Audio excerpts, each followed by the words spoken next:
Salam aleikum, boa tarde, boa noite, bom dia.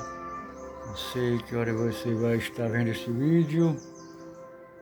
Vamos dar continuidade aos nossos estudos, tá? Hoje nós vamos fazer aqui um estudo baseado nesta obra, Judaísmo Nazareno, do Tzadok Ben Derek. E vamos fazer aqui uma introdução deste trabalho. E diz assim, ó, Yeshua, o hebreu que eu não conhecia. E seja mais bem-vindo neste canal, a verdadeira religião de Deus, né? Peço que você acione o like, compartilhe o vídeo, né? Para que este pobre canal possa crescer algum dia. Porque assim, os canais que falam a verdade, eles são muito poucos, né? Tem muito poucos seguidores, mas é assim mesmo. Peço a contribuição de você aí no like, se inscreva neste canal se puder. E diz assim, ó, na cidade de Belém, atual Palestina, encontra-se a igreja da Natividade, local em que supostamente nasceu Jesus. Anos atrás, a igreja promoveu uma exposição de pinturas em que eram tratados vários tipos de Jesus, todos representativos das diversas nações. Havia o Jesus americano, com roupas e traços típicos da cultura estadunidense do século XX, o Jesus árabe, com pele morena no deserto, vestido com as túnicas de um beduíno, o Jesus romano, cabelo longo, loiro, olhos azuis e a indumentária branca e vermelho, o Jesus africano, de pele negra e cabelo crespo, o Jesus japonês, era baixo, branquinho e de olhos puxados. Cada artista pôde retratar Jesus de acordo com seu próprio devaneio, dando asas à imaginação e projetando-a em suas telas. E quanta criatividade, pois eram dezenas de quadros de Jesus. O episódio citado nos induz à primordial reflexão. Realmente existiu, conforme atestam os historiadores, um homem galileu há 2000 anos atrás, conhecido mundialmente pelo nome de Jesus. Contudo, tal como nas dezenas dos quadros da Igreja da Natividade, existe mais de 2000 religiões no mundo que pintam um Jesus a seu bel prazer, tomando um personagem histórico e construindo uma figura imaginária. Se construir um Deus de barro é idolatria, pergunta-se, construir um Deus de papel não é idolatria? À medida que as religiões escrevem sobre Jesus e fixa seus dogmas de modo arbitrário, consciente ou inconscientemente, acaba por construir um ídolo, um salvador pré-fabricado de acordo com as predileções do grupo. De fato, existe Jesus para todos os gostos.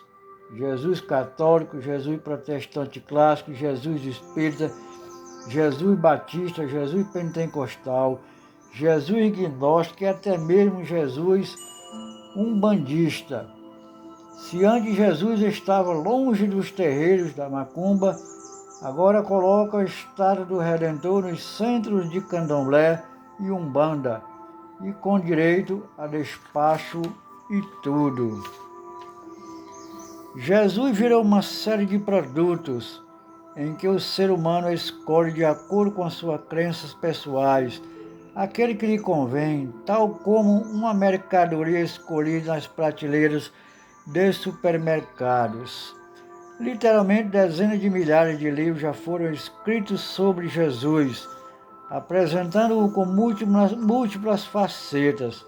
Um guerrilheiro que lutava pela libertação de Israel, uma espécie de Che Guevara, judeu, um mágico que se casou com Maria Madalena, um hippie em sua sociedade de hippies, elegantes, um antifariseu, um zelote que luta contra os dominadores romanos, pregando a violência e a prática de atos terroristas, um camponês cético, um evangelista pentecostal, um religioso milionário traído por Judas, o ladrão de sua fortuna, um vegano, um fariseu, um essênio, um galã alto e forte, um profeta e até mesmo um líder alucinógeno de um culto sagrado de LSD. Contudo, um homem pode receber personalidades tão distintas. Para a maioria das pessoas, ainda que não diga expressamente, não é importante buscar Jesus como ele realmente é, mas sim como nós queremos que ele seja. Não se busca o legítimo, mas o mito. Não se quer o real, mas o fictício. Não se anseia pela verdade, mas pelo engano. Afinal, o papel aceita tudo. Fico pensando que o homem ambiciona criar o seu próprio Jesus porque não quer abrir mão de sua liberdade. Se o Jesus real fosse diverso do ídolo pessoal criado, talvez exista um comportamento diferente de nós. Porventura poderia requerer que nós mudássemos como pessoas tão mesquinhas, falhas e corruptas. Então, pela liberdade, é melhor permanecer com o ídolo de papel. Pensam alguns, ainda que de forma inconsciente. Não obstante ficar com o Jesus imaginário, confiante na mantença da liberdade, é uma quiméria, pois, como ensinou Leão Tolstói, não alcançamos a liberdade buscando a liberdade, mas sim a verdade. A liberdade não é um fim, mas uma consequência da verdade. Creio que se deve buscar a qualquer custo a verdade e, acautelando-se das convicções pessoais, dos mitos criados, dos dogmas incorporados e da multividência preconcebida. Aliás, estava certo Nietzsche ao afirmar que as convicções são inimigas mais perigosas da verdade do que as mentiras. E em um mundo em que cada um escolhe seguir a sua própria verdade, passei a procurar, desculpe-me pelo pleonasmo, a verdadeira verdade. Já que creio na Bíblia, como a palavra dada pelo Criador dos céus e da terra, bendito seja o seu nome, muito me incomodou saber que miríades de religiões professam mais de 2.000 espécies diferentes de Jesus, todas alegando que pregam a verdade. É um princípio elementar da lógica que duas afirmações contraditórias entre si não podem ser verdadeiras. A verdade é um conceito absoluto e não relativo. Com minha vaidade e orgulho intelectual, dizia para mim mesmo: o meu Jesus está certo e os outros todos errados. Quanta prepotência! Precisei calçar as sandálias da humildade e me despir de minhas concepções pessoais para não buscar o Jesus que eu queria, mas sim o Jesus como ele realmente é. Necessitei de muita oração para alcançar a revelação do céu, unindo-o à razão. Revelação sem razão é perigosa, já que o coração do homem é enganoso e corrupto e pode distorcer as mensagens divinas. Por outro lado, razão sem revelação é como areia movediça, porquanto o homem que confia no seu intelecto tende a se afundar em sua própria autossuficiência. Revelação e razão são os pedais direito e esquerdo de uma bicicleta que juntos proporcionam um impulso apropriado para o homem seguir seu trajeto existencial. Neste processo, agradeço ao Eterno por me revelar a verdade de acordo com sua palavra, ainda que muitas vezes tenha me achado em concordância com a vetusta paremia popular. A verdade dói. Nos meus ouvidos, a palavra de Sêneca parecia profética. É preciso dizer a verdade apenas quem está disposto a ouvi-la. Então eu ouvi, descobri o óbvio, que obviamente não é captado por todos. Da simplicidade e sabedoria extraí seus tesouros. Descobri que Jesus não foi um filósofo grego, um pastor pentecostal, um sofredor que até hoje está na cruz, um guru zen, o fundador de uma nova religião, o criador da igreja, um aloirado romano, um revolucionário socialista. Não, Jesus foi judeu. Até mesmo para judeus é difícil reconhecer a judaicidade de Jesus, uma vez que as regras brunas da Igreja Católica e da sua irmã, a Igreja Protestante, terminaram por ocultar o verdadeiro Jesus. Durante o século de Inquisição Católica, milhares de judeus foram mortos em nome de Jesus. Calvino, um dos pais da Reforma Protestante, condenou o judeu Miguel Serveto à morte na fogueira pelo simples fato de o israelita não crer na doutrina da Trindade e ser contra o batismo infantil. 27 de outubro de 1553. Com isso, sublinha-se que a Inquisição Católica não foi solitária no extermínio humano, contudo com a participação da Inquisição Protestante. No tempo de Hitler, a dizimação dos judeus recebeu o apoio da Igreja Católica e de diversas denominações protestantes. Resultado, 6 milhões de inocentes exterminados covardemente. Então, para os meus irmãos judeus, é árduo aceitar que Jesus seja o Messias de Israel, se em nome dele foram cometidas as maiores atrocidades que a história já conheceu.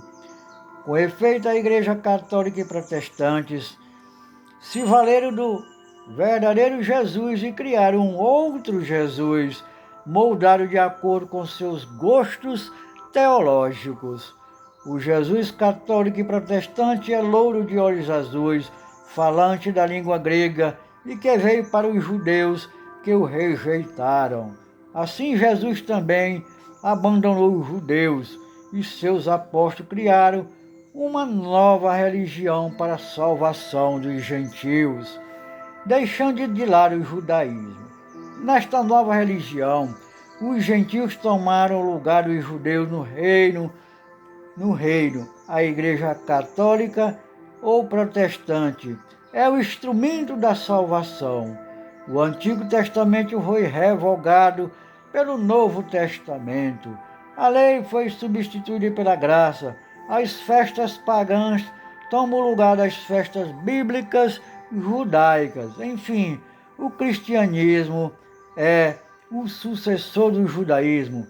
Esta é a imagem do Jesus cristão. Não obstante, o Jesus cristão não corresponde ao verdadeiro Salvador da humanidade. Jesus foi judeu e o Salvador do mundo é o Messias de Israel. Em primeiro lugar, como judeu falante do hebraico e aramaico, Jesus não poderia se chamar Jesus. Como assim? Tanto em hebraico como em aramaico não existe a letra J. Por conseguinte, nunca existiu um homem chamado Jesus, e sim Yeshua. Pronúncia em português, Leshua. Alterou-se o nome do Salvador, de Yeshua para Jesus, para que houvesse o rompimento de todos os seus traços judaicos. Na cultura semítica, o nome indica o caráter da pessoa.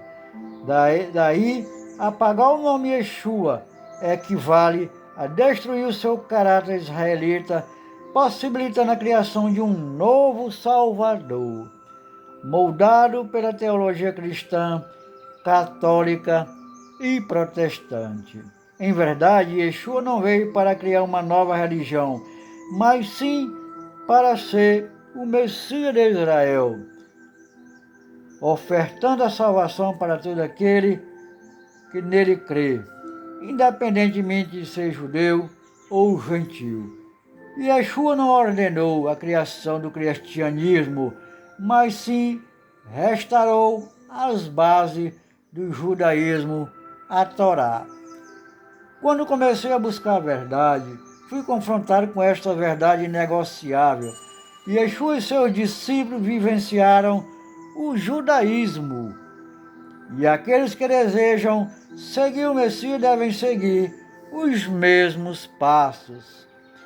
De antemão, adianto que o judaísmo de Yeshua é bastante diferente do judaísmo rabínico da atualidade, razão pela qual este não pode servir de modelo aos seguidores de Messias. Aliás, este é um erro muito comum. As pessoas descobrem que Yeshua pregou o judaísmo e terminaram por adorar as práticas do judaísmo rabínico do século XXI. Sendo certo que este está repleto de ensinos que foram duramente criticados por Yeshua. O judaísmo rabínico contemporâneo é sucessor dos setores do movimento farisaico, justamente os segmentos que atacaram Yeshua. Infere-se daí, o discípulo de Yeshua deve olhar para trás e investigar bíblica e historicamente o judaísmo praticado pelo Messias e seus primeiros alunos, destacando todas as doutrinas e tradições de homens, descartando todas as doutrinas e tradições de homens, contrariadas à palavra do Eterno. Este é o passo mais difícil, qual seja romper com as teologias romanas e rabínicas que impregnaram as mentes humanas e que tentam impedir que a verdade resplandeça. Nesse estudo, o autor se pautou nas Sagradas Escrituras como única fonte legítima da verdade, valendo-se de recursos acessórios, tais como dados históricos, arqueológicos, teológicos e linguísticos. Você, amado estudioso, será convidado a retornar à verdade bíblica e isto lhe custará um alto preço, já que ao dizer que Yeshua, estreita é a porta e apertar o caminho que leva à vida, e poucos hão de encontrar. Mateus 7,14. Quem segue a maioria geralmente se sente tranquilo, achando que está no caminho certo. Contudo, verifica-se que Yeshua afirmou com todas as letras que poucos encontram o caminho, ou seja, a minoria realmente o encontra. A maioria está errada. Ensinou Yeshua. Largue a porta e espaçoso o caminho que conduz à perdição, e muitos são os que entram por ela. Mateus 7,13. Creio e oro para que você esteja do lado da minoria, dos poucos que encontra o caminho. Não pense que a jornada será de fácil. Aqueles que descobrem a verdade sobre o autêntico judaísmo de Yeshua passam inicialmente por um processo de crise existencial. De um lado, a teologia inventada por homens, ensinada na maioria das igrejas, é bastante forte e atrai a pessoa a permanecer do jeito que está, ou seja, no erro. Por outro lado, a verdade revelada pelo Eterno tenta brilhar em um coração até então enganado pelos falsos mestres. Aconselho ao leitor a promover longos períodos de jejum, oração, clamando ao Eterno pela revelação da verdade. O Eterno não despreza um coração quebrantado e contrito. Salmo 51, 17. Com oração e jejum, a verdade não escapará de suas mãos, ainda que por um primeiro momento você a resista e não a alcance. Talvez aconteça o que observou Arthur Schopenhauer. Toda verdade passa por 3 estágios. No primeiro, ela é ridicularizada. No segundo, é rejeitada com violência. No terceiro, é aceita como evidente por si própria. Esteja pronto para buscar a verdade, única e exclusivamente à luz das Sagradas Escrituras, sem os dogmas impostos por religiões humanas que criaram as suas próprias verdades. Siga o conselho do Rabino Yehudá Halevi. Questione a verdade nas coisas que você quer saber, para que o seu cérebro atue e não atue sobre ele. Confio que o Senhor há de lhe abrir os olhos para que a verdade lhe seja revelada tão claro como a luz do dia, e que haja libertação de todas as fortalezas na mente arquitetadas pelas malignas teologias de falsas religiões. Por fim, gostaria de lembrar um clássico da literatura que muito se relaciona com as diversas interpretações da Bíblia, isto é, com as palavras podem ser distorcidas a tal ponto de se criar qualquer coisa com ela. Dizendo de outro modo, se mais de 2.000 religiões totalmente diferentes dizem que seguem a mesma Bíblia, então é evidente que as palavras das Escrituras são usadas de modo arbitrário para justificar plurismos, dogmas. No livro Alice no País das Maravilhas, de 1862, escrito pelo inglês Lewis Carroll, o coelho branco, Dumpy, fala em tom debochado. Quando usa uma palavra, esta significa apenas que eu quero que signifique, nem mais, nem menos. Respondeu Alice. A questão é que você pode fazer com que as palavras signifiquem coisas tão diferentes. A questão é quem manda, isto é tudo, disse o coelho Dumpy. A assertiva do coelho branco é de extrema profundidade em termos de religião, pois a Bíblia é interpretada de acordo com quem manda. A Igreja Católica, Igreja Protestante clássicas e a Igreja evangélicas. Este estudo foi escrito para aqueles que não dobram seus joelhos aos mandamentos de homens, mas que se prostram ao Eterno, o Criador dos céus e da terra. Não sejam convertidos à religião dos homens, mas um verdadeiro discípulo de Yeshua HaMashiach. E conhecereis a verdade, e a verdade vos libertará. Muito bem, meus amados irmãos, vamos ficando por aqui com mais esse estudo desta verdade, doe a quem doer, tá? Mais uma assertiva, uma prova aqui de que as religiões estabelecidas estão aquém, distante da verdade. Como disse a palavra, conhecereis a verdade e a verdade vos libertará. Então se liberte de tudo isso. Volte para a Torá, volte para as Escrituras verdadeiras que estão contidas na palavra de Deus. A Torá, que é o único caminho para você ser conduzido à verdadeira salvação do eterno. Um abraço a todos. Aqui quem vos fala é o missionário Pedro, da verdadeira religião de Deus. Qualquer dúvida, me procure no privado e estarei à disposição para tirar. Um abraço a todos e até a próxima oportunidade, se Deus quiser. Salam aleikum.